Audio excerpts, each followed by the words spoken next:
Ең бірінші рахмет айтатын Ахметбек Нұрсилаға, сол кісі маған жол көрсетті. Апа, мен мына кісі қашан келді, қандай аурумен келді, бәрі есімде жоқ. Мен айтамын, кешегі дүниені ұмытып қаламын деп.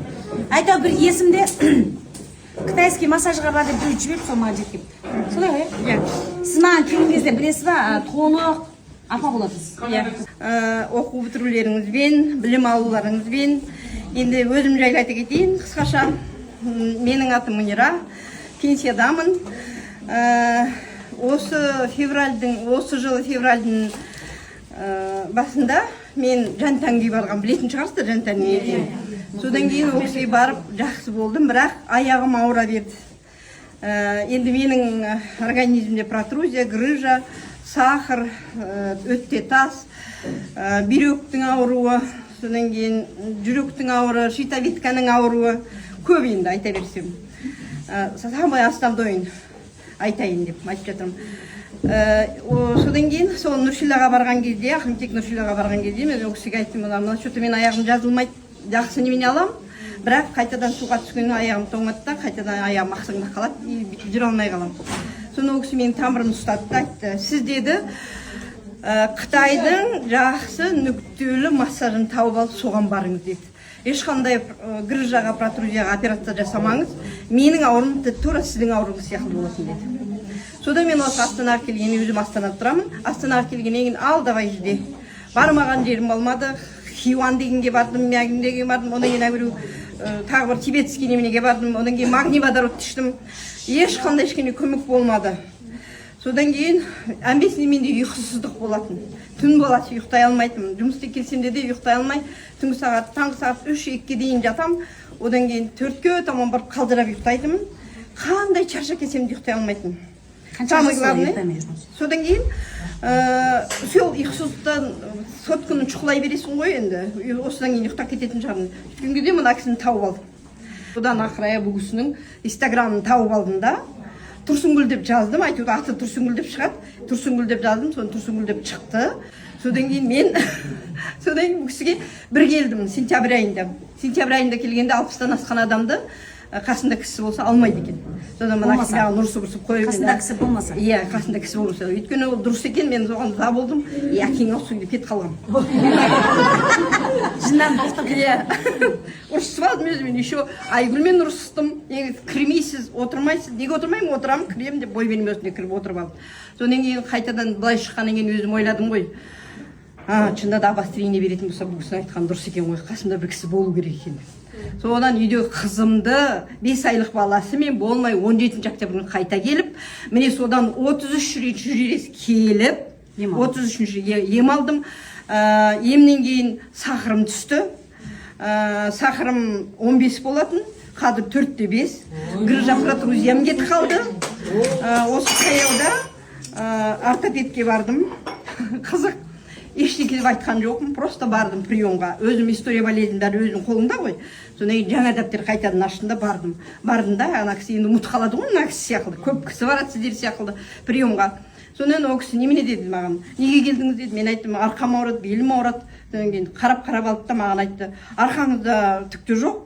Беліңізде кішкене протрузия бар сияқты, диклофенак алыңыз, анау алыңыз, мынау. Содан кейін мен алдына өзімнің 2 рет барған томографияға түскен снимогымды көрсеттім, өзінің заключениесін көрсеттім. Маған айтқан сахар болып, Құдай Алла сақтап мені, сахар болып операцияға кіргізбеді. Айтты операцияға бір деп үгіттеген. Мен барғым келмей, көнбей сөйтіп жүргем. Содан көзі көріп алды да үндемей қалды. Содан кейін енді оны кінәлайтын емес, өйткені ол регламент бойынша жұмыс істейді. Қанша жыл бойы жұмыс істеп жатыр, оқығаны несі сол, иә. Енді мына кісінің бастамасы жақсы болды ғой сол. Соны міне Алла себепкер қылып, бұл кісіге айдап әкелді мені. Содан мен осындай результат алдым. Бүйрегім де жақсы, ұйқым да тыныш. Содан кішкене құлағым естімей қалған 5 жыл болды. 2 жақ құлағым бірдей. Шум бұшақ болып сол естіді, бірақ осы таяуда обострение беріп, мына узловой зоб бар деді ғой, сол жүрекке әсер етеді де шум құлаққа барады екен. Сол құлақ кішкене бітіңкіреп, бір жақ құлағым кішкене нетті, бірақ ол орнына келеді деп ойлаймын. Өйткені енді 5-6 жыл естімей жүрген деген Содан кейін көзімде глаукома бар болатын, ол да кетті. Самый основной осылар. Рахмет сізге. Ең бірінші рахмет айтатын Ахметбек Нұрсилаға. Сол кісі маған жол көрсетті. Тұрсынбүлге барып айтқан жоқ па бірақ ол кісі? Жоқ. Айтқан жоқ па мені негізі Тұрсынбүл емдеген? Жоқ. Содан кейін енді ана ортопедтің айтқанын айтсаңыз, мен айта кетейін, қысқаша болды. Жамандағаным емес, енді шындық ол. Ол кісі не істерін білмей қалды.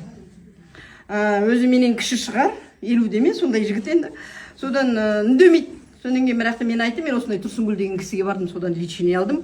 Сіз егер мен сізді тыңдасам, мен сізді тыңдасам, мен кім біледі қандай болатынымды. Бірақ мен томографияға 2 рет түсуге барған кезде бір жас жігіт, жас бала айтты. Апай, сіз бармаңыз деді. Бармаңыз. Мен қанша кісілерді көріп жүрмін, операция жасатқан, басқа альтернативный путін іздеңіз, жолын іздеңіз деді. Міне таптым, келдім, мен емімді таптым. Енді сіздерге айтатын, сіздер де бастаңыздар, келген өңкөй жастар екен. Мен үлкен кісілерді енді аз көріп тұрмын. Жастар біздің немерелеріміздің болашағын жасайтын сендерсіңдер. Жасаңдар, істеңдер, алыңдар, үйреніңдер. Орыста айтады ғой, век живи, век учись деп. Вот оқыңыздар, біліңіздер, үйреніңіздер. Рахмет сізге. Ойда тоқтамай қос сөйлейтін сияқты. Жақсы. Жаңа мына кісі айтты ғой, анау кішкене обострение берді. Тыңдаңыздар, сіздер ойламаңыздар, мен жерден 100% айықтым, болды ары қарай ауырмаймын деді. Сен қуатың төмендейді, бәрібір ауырасың. Сосын қуатың төмендейді, ол сен қалай сен төмендетпей тұрасың, дұрыс па? Мүмкін бір көңіл күй әсер етеді, мүмкін бір не то бірдеңе жеп қоясың, мүмкін бір түн бірдеңе уайымдап ұйықтамай қаласың деген сияқты. Сол үшін ол кезде ауру қайта қозуы мүмкін. Сондықтан үнемі энергия керісін жоғары деңгейде ұстап отыру керек, үнемі жылуға сақтап отыру керек. Мөнер апай әне күні ойбай мен кіріп рахмет айтам дегенде мен ана сабақ болып жатыр деп қоя салады. Сосын ертең кел десем келмей. Сосын шақырттым ғой. Келіп айтып кетсін, бөліссін. Мына 5 жыл естімеген құлақ қалай естіп кетті? Соны енді құлақ естімей жүрген қаншама адам бар. Шум болып жүрген қаншама адам бар. Айтқанды бірге бір істесе, сенсе, күтімі жақсы болса, көңіл күйі жақсы болса, ереже шарт бірге бір жазылмайтын ауру жоқ. Оны көздеріңіз жетті ғой. Мөнер апай дәлел. Өзім медикпін, химик биологпын, иә. Сонда да бұл нүктелі массаж, Қытайдың массажы әкелгені дұрыс екен. Мен өте қолдаймын. Сіздерге де жаңа жылда жаңа табыс тілеймін. Жаңа бастамаларыңыз әрқашан сәтті болып, істі болыңыздар. Жаңа жылыңызбен. Рахмет. Көп рахмет. Жоқ, күшті әдем болып қалыпсыз. Кәдімгі мойны шығып, беті шығып. Әдем жасарып кеткен, жасарып. Жақсы, рахмет. Жақсы, аман сау болыңыздар. Жаңа жылдарыңыз құтты болсын.